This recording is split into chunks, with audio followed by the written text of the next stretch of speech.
नमस्कार दोस्तों, आज से हम फैक्ट बुक सीरीज़ की शुरुआत कर रहे हैं। इस सीरीज़ में हम उन महत्वपूर्ण तथ्यों को कवर कर रहे हैं जो आपको याद होने ही चाहिए। चाहे आप यूपीएससी की तैयारी कर रहे हैं या फिर स्टेट पीसीएस एग्ज़ाम की, आपको ये तथ्य याद होने चाहिए। दो तरह से प्रश्न बनते हैं यहाँ से। एक तो सीधे सीधे प्रश्न पूछ लिए जाते हैं जिनको आप फैक्चुअल क्वेश्चन कहते हैं, वन लाइनर क्वेश्चन कहते हैं। यूपीएससी भी पूछती है, पीसीएस एग्ज़ाम में तो कुछ ज़्यादा ही पूछे जाते हैं। लेकिन यूपीएससी के मामले में थोड़ी सी बात अलग हो जाती है। बहुत बार आप देखेंगे कि प्रश्न देखने में कंसेप्चुअल दिखता है, लेकिन उसके अंदर एक बहुत इंपॉर्टेंट तथ्य पूछ लिया गया है, छुपा के पूछा गया है। अगर आपको तथ्य याद है तो आप उत्तर दे पाएंगे, या फिर गेस करेंगे, या फिर छोड़ेंगे, या फिर गलती करेंगे। तो क्यों ना आप पहले से तैयार रहें। इसीलिए मैंने सोचा है कि इस सीरीज़ में उन सारे तथ्यों को, सब्जेक्ट वाइज हम बाद में कर देंगे, लेकिन उन सारे तथ्यों को कवर करेंगे जो आपके लिए ज़रूरी हैं। ठीक। और इसकी जो पीडीएफ नोट है वो फ्री में आपको मिल जाएगी स्टडी विद मास्टर ऐप पर। उसका लिंक मैंने कमेंट में दिया है, वहाँ से जाके आप डाउनलोड कर लेंगे। ठीक है, वहाँ पर इसकी पीडीएफ मिल जाएगी। अब एक और बात, ये जो सीरीज़ है ना फैक्ट बुक वाली, ये थोड़ी सी अलग किस्म की है और इसे अलग फॉर्मेट में मुझे कंटिन्यू करना पड़ेगा, क्योंकि यहाँ समझने के लिए ज़्यादा कुछ नहीं है, आपको ये चीज़ें याद करनी है। तो कैसे याद कर सकते हैं? एक तो ये है कि भाई आपने नोट ले लिया, एक बार वीडियो देखा, नोट ले लिया, आपने याद कर लिया, ट्रिक लगा लिया, जो भी है। लेकिन एक दूसरा तरीका ये हो सकता है कि अगर मैं आराम से आपको बहुत ही सरल भाषा में प्यार से सुना दूं अपनी आवाज़, तो आप आराम से सोते हुए या फिर नहाते हुए, खाना खाते हुए, कभी भी जब आपका पढ़ने का मन नहीं है, आपने मेरी आवाज़ सुनी, दिमाग में बातें जा रही हैं और धीरे धीरे सेव हो रही हैं। आपने ज़्यादा एफर्ट नहीं लगाया और ये सारी चीज़ें आपके दिमाग में बैठ जाएंगी। इसीलिए मैं इन तथ्यों को आगे भी, जितनी भी इस सीरीज़ की वीडियोज़ आएंगी, इन तथ्यों को इस तरीके से पढ़ूंगा कि आप इन्हें बार बार सुन सकें और सुन के ही ये अच्छे से आपके दिमाग में बैठेंगी। ठीक है जी। बाकी और भी तरीके हैं, उन पे हम अलग से बात करेंगे। तो शुरुआत करते हैं। आज इंट्रोडक्शन थोड़ा हो गया, लेकिन कल से हम डायरेक्ट बातें करेंगे। आज हमने लिया है टाइगर रिजर्व्स। यूपीएससी भी पूछती है, पीसीएस एग्जाम्स में भी पूछे जाते हैं। तो अब तक फ़िलहाल जो है 57 टाइगर रिजर्व्स हैं, उनकी लिस्ट मैं दे रहा हूँ। आगे चलकर जब नए टाइगर रिजर्व जुड़ेंगे तो पीडीएफ नोट में अपडेट कर दूंगा, और वो तो फ्री में मिल ही रही है आपको फ़िलहाल। तो मैं बता दूंगा अपडेट करके कि देखिए मैंने नया ऐड कर लिया, जाकर डाउनलोड कर लीजिए। ठीक। अब आते हैं स्टेट वाइज, देखते हैं कि किस राज्य में किस नाम से टाइगर रिजर्व है। बाकी ये आपकी जिम्मेदारी है कि इसे मैप में भी जब याद कर लें तो एक बार मैप में भी देख लें कि ये कहाँ पर है। ठीक। आंध्र प्रदेश में नागार्जुन श्रीशैलम टाइगर रिजर्व है, और इसके बारे में यूपीएससी ने पूछा था। ये मेरी आदत है पुरानी कि मैं आपको याद दिलाता रहता हूँ कि इसके बारे में यूपीएससी ने पूछा था, इस तरीके से पूछा था। तो थोड़ी सी दिक्कत मुझे हो सकती है कि फैक्ट वाली बात बताते समय मैं ज़्यादा डिटेल में ना जाऊँ, लेकिन आगे चल के इसकी आदत हो जाएगी कि जब तथ्यों की बात हो रही है तो मैं सिर्फ वो बात बताऊँ ताकि आप बार बार सुन सकें। तो आंध्र प्रदेश में नागार्जुन श्रीशैलम।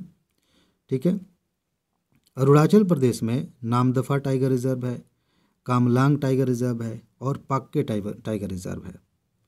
असम में आप जाएंगे तो असम में मानस, नामेरी, ओरंग टाइगर रिजर्व और काजीरंगा। बिहार में एक टाइगर रिजर्व है जिसका नाम है वाल्मीकि टाइगर रिजर्व। छत्तीसगढ़ में उदंती सीता नदी, अचानकमार, इंद्रावती, गुरु घासीदास तिमोर पिंगला टाइगर रिजर्व नया नया जुड़ा। झारखंड में पलामू है, ये आपको ध्यान रखना है। कर्नाटक में बांदीपुर टाइगर रिजर्व, भद्रा टाइगर रिजर्व, दांडेली अंशी, नागरहोल, बिलगिरी रंगनाथ मंदिर टाइगर रिजर्व। केरल में पेरियार टाइगर रिजर्व है और पराम्बिकुलम टाइगर रिजर्व है।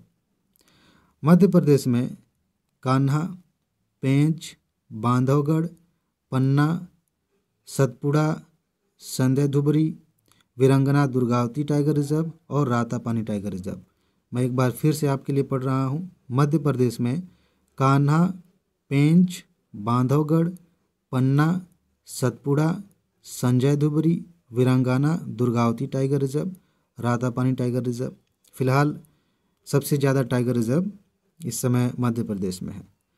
महाराष्ट्र में मेलघाट, तडोबा अंधेरी, पेंच, सह्याद्री, नवेगांव नगजीरा और बोर टाइगर रिजर्व। मिजोरम में दम्पा टाइगर रिजर्व है और उड़ीसा में सिमलीपाल सतकोसिया, ये 2 टाइगर रिजर्व्स हैं। उड़ीसा में सिमलीपाल और सतकोसिया।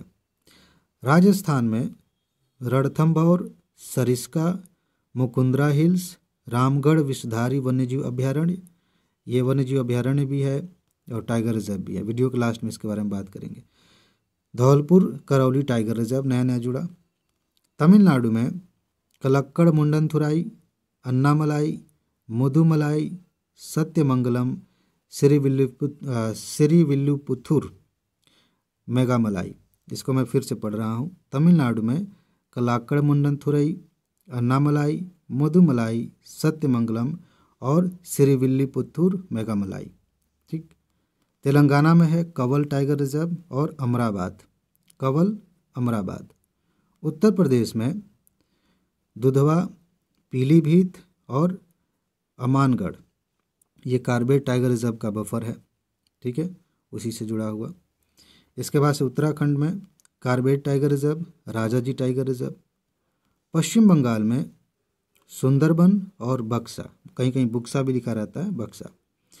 एक चीज़ मैं आपको याद दिला देता हूँ, ये जो टाइगर रिजर्व्स आपने देखे हैं, कई जगहों पे आप देखेंगे उनके आगे लिखा रहेगा वन्य जीव अभ्यारण्य, कई जगह लिखा रहेगा नेशनल पार्क और टाइगर रिजर्व भी लिखा रहेगा। तो इसके साथ कंफ्यूज नहीं होना। एक नेशनल पार्क जो है उसके आगे हो सकता है कि वन्य जीव अभ्यारण्य भी कभी कभी लिखा हो, बाद में नेशनल पार्क घोषित कर दिया जाए तो हटा दिया जाए। एक वन्य जीव अभ्यारण्य हो सकता है कि वो वन्य जीव अभ्यारण्य के साथ साथ उसका कुछ हिस्सा टाइगर रिजर्व भी हो, तो नाम सेम हो सकता है, उसको क्या दर्जा दिया गया है उस हिसाब से चीज़ें बदलती हैं, तो ज़्यादा कंफ्यूज नहीं होना है। अब इस वीडियो को आप कई बार सुनिए और उसके बाद से जाइए PDF नोट ले लीजिए। इस वीडियो के कमेंट में जाइए, वहाँ पर लिंक है मोबाइल ऐप का। इस सीरीज़ की सारी PDF नोट आपको वहीं पर मिलती रहेगी। ठीक है जी। बाकी UPSC के लिए जो सीरीज़ चल रही है, PCS के लिए, ये सारी नोट्स आपको दी जा रही हैं। समय कम है, जल्दी से नोट लेकर आप तैयार करना चाहते हैं तो उसकी भी जानकारी मिल जाएगी। WhatsApp नंबर आपको दिया जा रहा है नीचे, वहाँ आप मैसेज करके जानकारी ले लीजिए, वो भी PDF नोट ले सकते हैं। ठीक है जी, आज इतना ही है। अपना ख्याल रखिए, खुश रहिए, मस्त रहिए, मुस्कुराते रहिए, जल्दी से सफल होइए और ज़िंदगी को एंजॉय कीजिए। आगे मिलते हैं। नमस्कार।